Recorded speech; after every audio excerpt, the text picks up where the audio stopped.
નમસ્કાર મિત્રો, D farmer ચેનલમાં તમારું સ્વાગત છે। દેશ, દુનિયા અને ગુજરાતના તાજા, મોટા અને સૌથી મહત્વપૂર્ણ સમાચાર જાણીએ તે પહેલા ચેનલમાં નવા હોય તો ચેનલને જરૂરથી સબસ્ક્રાઇબ કરી અને વિડીયોને લાઇક કરી દેજો। મહાકુંભમાં 35 દિવસમાં 53 કરોડ ભક્તોએ સંગમમાં ડૂબકી લગાવી। ગુજરાત હાઈકોર્ટનો મહત્વનો ચુકાદો, આધાર કાર્ડ, પાન કાર્ડ અને ડ્રાઇવિંગ લાયસન્સમાં દર્શાવેલી જન્મ તારીખ સંપૂર્ણ માન્ય નહીં ગણાય। મધ્યપ્રદેશમાં 1 એપ્રિલથી દારૂની દુકાનો બંધ કરવાની સરકારની મોટી જાહેરાત।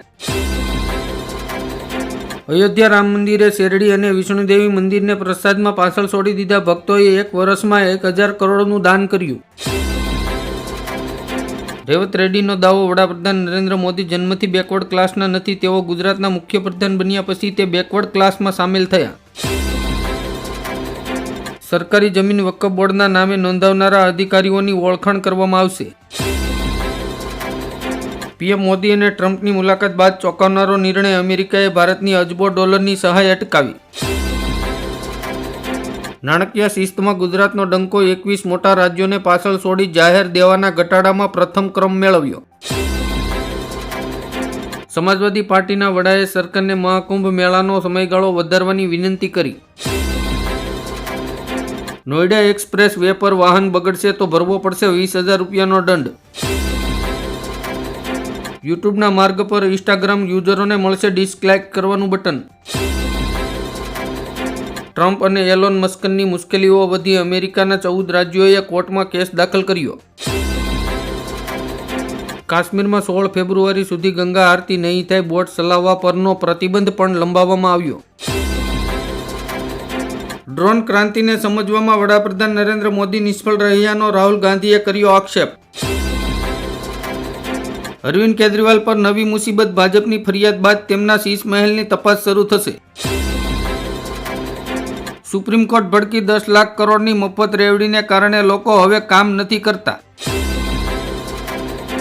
સ્માર્ટ મીટર લગાવનારને એનર્જી ચાર્જમાં 2% અને યુનિટ દીઠ 45 પૈસાની રાહત આપવામાં આવશે। કેજરીવાલે કહ્યું, પરવેશ વર્માને કારણે નહીં પરંતુ સંદીપ દીક્ષિતના કારણે હાર થઈ। નવા આવકવેરા બિલમાં થયો સુધારો, ખેતીની જમીન ભાડે આપતા મળતી આવક પર લાગશે ટેક્સ। 10,000 સરકારી કર્મચારીઓને કાઢી મૂકવામાં આવ્યા, ટ્રમ્પ અને એલન મસ્કને મળીને તેમની નોકરીઓ છીનવી લીધી। સરકાર અને ખેડૂતોની સુખદ ચર્ચા, આગામી બેઠક 22 ફેબ્રુઆરીએ યોજાશે। ટ્રમ્પનો નવો ટેરિફ પ્લાન, ફાર્મા શેરોના રોકાણકારોને મળશે મોટો ફાયદો, દવાઓ થશે મોંઘી। એક પછી એક હાર બાદ કોંગ્રેસના ગઠબંધનમાં મોટો ફેરફાર, કાશ્મીરના પ્રભારી પદેથી ભરતસિંહ સોલંકી મુક્ત। અમિત શાહે કહ્યું, ભારત 2036માં ઓલિમ્પિક રમતોનું આયોજન કરવા માટે તૈયાર। રેરામાં અપીલ સહિતની 17 કાર્યવાહી ઓનલાઈન કરી શકાશે।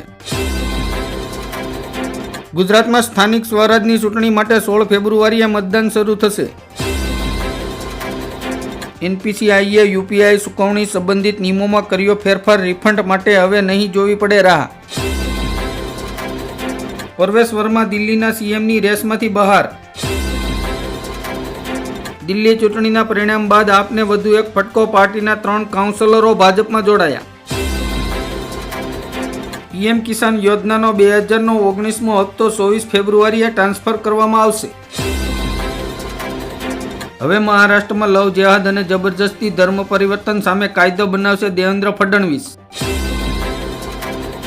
હવે H-1B વિઝા માટે લાંબી રાહ જોવી પડશે, અમેરિકન સરકારે રિન્યૂ કરાવવા માટેના નિયમો બદલ્યા।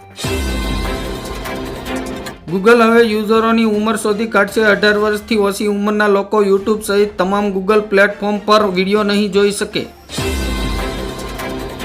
300થી વધુ વિદ્યાર્થીઓ ધરાવતી શાળાઓમાં ક્લાર્કની ભરતી થશે।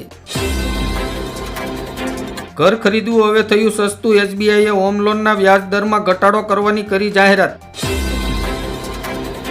આજથી સુરતમાં હેલ્મેટના નિયમો કડક, સીસીટીવી અને ડ્રોનની મદદથી હેલ્મેટ વિના 2 વ્હીલર ચલાવતા લોકોને દંડ ફટકારશે। ગુજરાતીઓ તડકામાં શેકાવા તૈયાર રહેજો, પવનની દિશા બદલાતા બેવડી ઋતુઓનો અહેસાસ। મમતા સરકારને મોટો ઝટકો, મોહન ભાગવતને બંગાળમાં જાહેર સભા કરવા દેવાનો હાઈકોર્ટનો આદેશ। ગુજરાતમાં પોલીસની ભરતીની તૈયારી કરતા યુવાનો માટે સારા સમાચાર. બીજા ફેઝની ભરતી ટૂંક સમયમાં શરૂ થશે. આજે કેન્દ્ર સરકાર સાથે ખેડૂત પ્રતિનિધિ મંડળની બેઠક. ખેડૂત આંદોલન ખતમ થશે. વડાપ્રધાન નરેન્દ્ર મોદી અને એલન મસ્કની બેઠક બાદ ટ્રમ્પે કહ્યું ભારત સાથે વેપાર કરવો મુશ્કેલ. મણિપુરમાં રાષ્ટ્રપતિ શાસન લાદવા પર ખડગે ભાજપ પર ગુસ્સે. મહાકુંભના સ્નાન પર અફઝલ અંસારીનું વિવાદિત નિવેદન. કહ્યું સ્વર્ગ હાઉસફુલ થઈ જશે. આવકવેરામાં રાહત આપ્યા બાદ હવે જીએસટી દર ઘટાડવાની તૈયારી. ગુજરાતમાં વાહન ચાલકો પાસેથી દર કલાકે 55 લાખ ટોલ વસૂલે છે. જાહેર બાંધકામ ક્ષેત્રે ગુજરાતને નવી સિદ્ધિ. રાજ્ય સરકારને 184 કરોડથી વધુની આવક. રશિયાને G7 માંથી દૂર કરવું એ ઓબામા અને અન્ય લોકોની ભૂલ છે. ટ્રમ્પે જાહેર કરી G8 યોજના. પીએમ મોદી અને રાહુલ ગાંધી નવા મુખ્ય ચૂંટણી કમિશનરની પસંદગી કરશે. મણિપુરમાં રાષ્ટ્રપતિ શાસન લાદવા પર રાહુલ ગાંધીએ કર્યો કટાક્ષ. કહ્યું ભાજપે સ્વીકાર્યું છે કે તે શાસન કરવામાં અસમર્થ છે. રામદાસ અઠાવાલાએ કહ્યું બિહારમાં એનડીએને સત્તામાં આવતા કોઈ રોકી શકશે નહીં. સ્થાનિક સ્વરાજની ચૂંટણીમાં પ્રચાર કરતી વખતે ભાજપ કોંગ્રેસના નેતાઓ બાખડ્યા.